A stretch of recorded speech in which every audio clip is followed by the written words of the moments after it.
Hello everyone, welcome to back my channel. I hope everyone is having a wonderful day. Before starting the video, please go ahead and hit the subscribe button and give this video a thumbs up. Summer sits awkwardly with her mother at Crimson Lights. While Phyllis rails about how disgusting Michael's change of defense for Sharon is, her daughter assures her that it is no more than a sign of desperation. Given how much Sharon has gotten away with in her life, her mom isn't so sure that she won't get away with this as well. She's left a lot of victims in her wake, and they need justice. Summer urges her to leave this alone and focus on where she wants her future to take her. Staring at Billy as he walks in, Phyllis agrees her daughter may be right about this. Summer gets up to go as Billy sits down with them. She leaves to take her son to hockey, and Phyllis thanks her for coming. Billy notes she's looking a little less miserable. When Phyllis tells him she's moved on from wallowing to being ready to blow things up, he threatens to walk. She informs him that Sharon and her team of doofuses have found a way to game the justice system. A few feet away, Ian eavesdrops on them from a table. Phyllis explains that she called Billy there because she needs to put her son first. She's thought about it and can't work with him on his plan to go after Victor when she needs to focus on Daniel. The abbot admires how protective she is of her children, but what can she do? Phyllis is determined to do something and complains that Michael and Nick are totally deluded, and Sharon has dated most of the cops at the GCPD. She can't let this investigation get opened again. Billy warns that she is not the judge and jury, and obsessing over this will only wear her down. Is she going to go after Sharon herself? As she claims she won't do that, Ian smiles and walks out. Phyllis wonders why justice is only considered such when it goes through the courts. You want me to explain civilized society to you? Billy asks. She's been having visions of getting payback on Sharon for all the damage that she's caused her family by just walking around town. He can understand wanting retribution. She adds it doesn't need to be death, it just has to be something if the court fails. Billy tells her that following through on gruesome plans will solve nothing. It would be a monumental mistake. Phyllis is sure Sharon and her crew are just throwing things at the wall to see how they stick. He reminds her of when she went up against Diane, framed her and faked her own death. It's not wise to do something that desperate again. It would be better if Phyllis channeled her energy into working for him. She accuses him of suggesting that his desire for vengeance is valid, while hers is not. My way keeps you free so you can be there for your family, he points out. The fight he's advocating for is one they can win. It would give Daniel and his talent a place to land. She'd like to be part of that, but this Sharon situation is demanding her attention. Billy says the time is now for them to take what they deserve and never let it go. As they walk outside, Billy explains that this is a lifeline to give Daniel comfort and support. Phyllis would like that, but she's so tired of Sharon and Nick. He repeats that she needs to let that go. It's pointless, and they need to concentrate on something they can do. Daniel wanders into Crimson Lights and runs into Nick.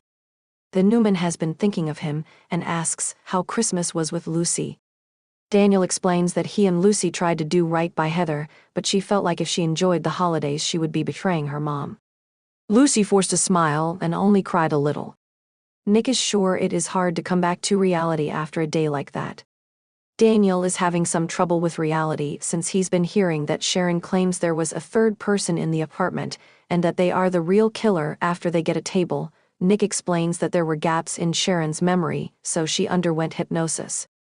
That's how they found out there was a gloved hand, and Heather collapsed across the room. This new evidence isn't impressing Daniel. He wonders if this is all just a convenient hallucination. Nick knows it may look that way, but she didn't do it.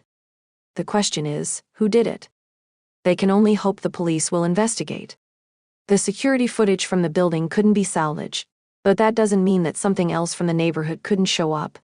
It will take detective work to get to the bottom of this. All of this sounds ridiculous to Daniel, and he wants to hear it from Sharon's mouth for himself. At Sharon's, she and Michael explain to Chance that she has been having hypnosis sessions, and they have been filling in the blanks she's had in her memory thanks to her blackouts. In the latest session, she recalled a gloved hand and heard Heather collapsing across the room. The detective reminds her that she's already confessed and entered a plea. He's looked at every piece of evidence, and there's no indication anyone else was there. She remains the only suspect. The cop isn't finding any of this compelling, but the lawyer is ready to take this and the proof that her meds were laced with PCP to the authorities. Sharon admits that she framed Daniel, and her lawyer says they will deal with that later. He urges Chance to reopen the investigation. Sharon backs this up and insists she didn't kill Heather. She's not saying that to avoid punishment, but because it's the truth. The real killer is still out there somewhere. Michael declares that this is about a woman's death, another woman's freedom, and the safety of everyone in Genoa City. Chance asks for more details, but Sharon and Michael don't have any. That's why they need the police to look into this. Sharon's sure Chance is the best person for this job. Heather's family deserves to know who took her from them. Nick and Daniel arrive. Daniel doesn't want to be there, but he wants to know what Sharon is trying to pull now. His mother told him they were cooking up a new defense and he wanted to hear it for himself. Nick and Chance warn him not to get heated. Daniel asks if the cops are buying her crap. Sharon's sorry he has to think about this over Christmas. She insists this is no game, and she would have kept this silent if Phillies hadn't ripped into her. When Daniel lays into Chance, the detective claims he's just giving them the benefit of the doubt. Sharon gasps in relief when he admits he will make a case to reopen the investigation. After Chance walks out, Daniel complains that he can't even tell his daughter to believe in justice while they are around. Sharon tells him he has every right to be skeptical of her. Daniel says he doesn't need her to validate the way he feels. Sharon tells him how hard it is for her to deal with this. She's determined to take responsibility for her actions, but she needs to know what happened. He complains that she keeps changing her story. Nick stands up for his ex and says that what she saw under hypnosis was real. Daniel can't put much faith in that, and wonders why Michael is leaping to this when he had a defense in place. The lawyer says he genuinely believes this. They need to look under every rock because the killer is still out there. It scares him that they don't know how all these things are connected, but they need to find Heather's killer. Daniel doesn't know what to think anymore, but suggests they keep him posted so he doesn't have to find out from someone else. Sighing, Daniel says this part was all supposed to be over. Losing Heather was starting to feel real. Now, is he supposed to imagine her killer is out there watching? Sharon begs him to listen to Nick, Michael, or Chance. This is not just about her case, but about his safety. The killer is out there and may not be done. After he storms out, Sharon worries about how much more he and Lucy will have to endure. Nick explains that he is going to look into this too. Ian hurries back to the motel and slams the door. Jordan asks if he's acting that excited out on the streets and drawing attention to them. Taking off his coat, he explains that a problem caused by her fumble is about to be rectified. Plus, they can have some fun in the process. That sets her off, and they bicker about all the work she's done. Jordan reminds him that she's gotten diddly for all she's accomplished so far. He's apologetic and tells her they need to stay on the same page going forward. More blood will need to be spilled, he says. Jordan asks what the plan is. He explains it involved Phillies.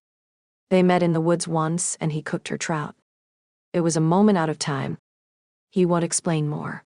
She wonders if she should be jealous. He hopes she will be energized. Assuring Jordan that Phillies means nothing to him, he adds that her animal nature makes her the perfect target for his next scheme. Summer strolls into Crimson Lights, giggling with Harrison over the phone. The mood drops when she bumps into Chance. They make some small talk about Harrison's Christmas. The cop was going to drop off a remote-controlled police car and assures her it has no siren. Things get more uncomfortable when she brings up Sharon's change of story. He thinks that might be a dangerous topic of discussion for them. He hates that this case has come between them. Not seeing her for Christmas was awful, and he can't continue handling their break the way they have been. Summer and Chance both hate what's happened, but don't know where to go from here. He's not sure anything has changed since she must still have a problem with his job. She gets that, but reminds him that this case is very personal to her. Chance reminds her he has rules he has to follow. Summer can concede that. Clearly, there are things she needs that he can't give her. Chance admits he's been second-guessing how he's handled the whole case. That could happen again. Will it make her crazy to be around him if Sharon walks? They don't need to go through that again.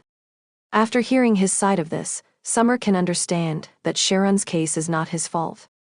She was worried about her brother and took it out on him. She just wanted the nightmare for Daniel to end.